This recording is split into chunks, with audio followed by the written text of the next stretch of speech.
बिस्मिल्लाहिर्रहमानिर्रहीम। दोस्तों, आप देख रहे हैं खबर पॉइंट और मैं हूं राना वही। दोस्तों, ये ऑडियो लीक जो हो रही हैं, ये मामला बढ़ता जा रहा है। आज बात करेंगे पंजाब के अंदर जो ऑडियो लीक हुई थी, तहरीक इंसाफ की एमपीए थी उज़्मा कारदार, और उनकी ऑडियो लीक के बाद अब खैबर पख्तूनख्वा की जो हुकूमत है, वहाँ पे जो मशीर थे इतलात के, जो अजमल वज़ीर साहब, उनकी भी ऑडियो जो है लीक सामने आ गई है। दोस्तों, ये क्या हो रहा है कि तहरीक इंसाफ जो है काफ़ी जो है वो मुतहरक हुई है, पार्टी के अंदर भी और पार्टी के बाहर भी। हमने पंजाब के अंदर देखा कि जब उज़्मा कारदार की ऑडियो सामने आई तो उस वक्त जो है वो हमें बज़ाहिर तो यही लगता था कि ये मामला दब जाएगा, लेकिन जो सैफुल्ला न्याजी हैं, पाकिस्तान तहरीक इंसाफ के चीफ ऑर्गेनाइज़र हैं, उन्होंने जो डिसिप्लिन के हवाले से, जो पार्टी डिसिप्लिन है, नज़्बो ज़ब्त है, उसको के लिए एक स्पेशल कमेटी बनाई हुई है और वो फौरी तौर पर जो है वो एक्शन लेती है। अब उज़्मा कारदार की जो स्टोरी है वो अगर मैं आपको बताऊं कि वो मुझे तो बज़ाहिर यूं ही लगता है कि उनकी जो रुकनीत है असम्बली की, वो भी मुअत्तल हो जाएगी। पहले वो पार्टी की रुकनीत तो उनकी मुअत्तल है। अब ये मामला खैबर पख्तूनख्वा की अगर बात की जाए तो वहाँ पे भी यही सूरत हाल हमें नज़र आ रही है कि जो तहरीक इंसाफ के जो रहनुमा हैं, वो अब उनकी जो कारनामे हैं, जो उनकी सोच है, जो उनकी दिल की बात है, वो ऑडियो टेप की सूरत में बाहर आ रही है। अब अजमल वज़ीर साहब, जो कि रोज़ाना हम तकरीबन उनको प्रेस कॉन्फ्रेंस करते हुए देखते थे और बड़े मुतहर्रक नज़र आते थे, वो बड़ा डट के मौक़िफ़ जो है वो खैबर पख्तूनख्वा हुकूमत का और तहरीक इंसाफ का दिफा करते नज़र आ रहे थे। लेकिन आज अचानक जो है उनकी जो ऑडियो टेप अगर गौर से सुनी जाए तो उसमें मैं आपको ये बता दूं कि ये मामला जो है, ये कोरोना फंड जो रखा गया था, खैबर पख्तूनख्वा हुकूमत ने जो आगाही मुहिम चलानी थी, उसके लिए तकरीबन हमारे ज़राए बताते हैं कि 5 करोड़ रुपए रखे गए थे। जो अजमल वज़ीर साहब को गो हेड मिला था वो तकरीबन 2 करोड़ रुपए का था। अब उस ऑडियो टेप में बड़ा वाज़े तौर पर देखा जा सकता है कि जो मीडिया एडवर्टाइजमेंट एजेंसी के जो एजेंट हैं, जिनसे वो बात कर रहे हैं,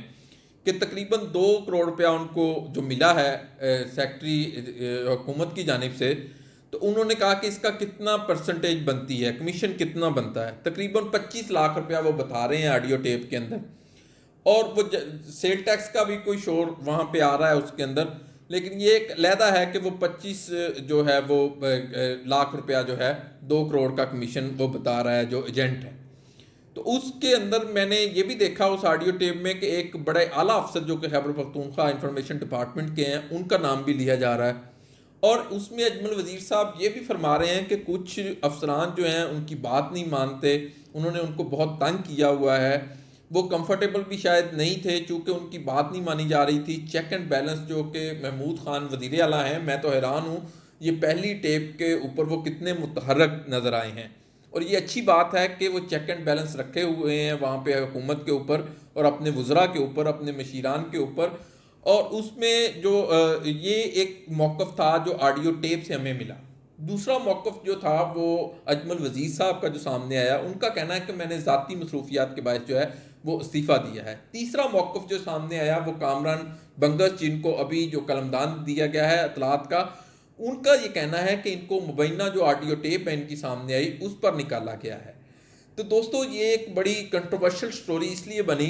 कि वहाँ पे जब हमारी बात हुई खैबर पख्तूनख्वा हुकूमत के, वहाँ पे हमारे जो सहाफ़ी दोस्त हैं उनसे बात हुई, तो उनका ये कहना था कि इनका बैकग्राउंड जो अजमल वज़ीर साहब हैं उनका अगर उसका जायज़ा लिया जाए तो वो बताते हैं कि ये मुस्लिम काफ में थे और वहाँ पे वो नायब सदर भी बने मुस्लिम काफ के, और काफ़ी उन्होंने काम किया मुस्लिम काफ में होते हुए। फिर अचानक जो है 2018 के इलेक्शन में वो तहरीक इंसाफ का हिस्सा बन गए। गो उन्होंने इलेक्शन वहाँ से नहीं लड़ा, लेकिन ये है कि उनको मशीर बना दिया गया था वज़ीर आला का। तो अब फिर उसके बाद जो है उन्होंने जो है वो मशीर इत्तलात का कलमदान उन्हें दे दिया गया। तो दोस्तों, अब ये स्टोरी आई, लेकिन इसमें मैं बात करना चाहूँगा कि ये बड़ी अच्छी बात है कि बर वक्त जो है कार्रवाई हुई, उनको जो है उनके ओहदे से बरतरफ किया गया। गो कि वो नहीं मानते, लेकिन जो मरासला जारी हुआ, जो नया नोटिफिकेशन जारी हुआ है कामरान बंगश का, उसके मुताबिक इनको ऑडियो टीप जो मुबैना इनकी सामने आई है, इसके ऊपर निकाला गया है। दोस्तों, अगर इसी तरह जो लोग हैं, अब मामला ये है कि तहरीक इंसाफ के जो लोग हैं उनसे जब मेरी बात हुई तो उनका ये कहना था कि ये जो है तहरीक इंसाफ के जो नज़रियाती लोग हैं उनका ये मौक़िफ़ है कि ये बाहर से लिए हुए जो लोग हैं वो करप्ट हैं और जो पार्टी के लिए भी जो है वो शर्मिंदगी का बायस बनते हैं और हुकूमत के लिए भी शर्मिंदगी का बायस बन रहे हैं। और अब खान साहब के ऊपर है कि वो किस तरह इसको मैनेज करते हैं। पंजाब के अंदर भी जो ऑडियो लीक जो हमें उज़मा कारदार की सामने आई थी, मेरे ज़राए ये बताते हैं कि वो उसको मंतकी इंजाम तक पहुंचाया जाएगा, उनकी सीट शायद चली जाए और उसके लिए नया नाम भी जो है उस पर गौर करना शुरू कर दिया है। तो अब जो है ये पार्टी नज़्म ज़ब्त में आता है। और जो अब अजमल वज़ीर की बात अगर की जाए तो इसकी ऑडियो टेप के ऊपर भी जो फ्रांसिक तहकीकात करवाने का हुक्म दिया गया खैबर पख्तूनख्वा हुकूमत की जानिब से। और दोस्तों ये एक अब नया पाकिस्तान जो बन रहा था उसके अंदर जो रुकावटें आ रही हैं, जो इस तरह के जो मामलात और मसाइल सामने आ रहे हैं, इससे जो पार्टी की मकबूलियत जो सर्वे हाल ही में नज़र आ रहे हैं उसमें कम हुई थी। लेकिन इस तरह की जब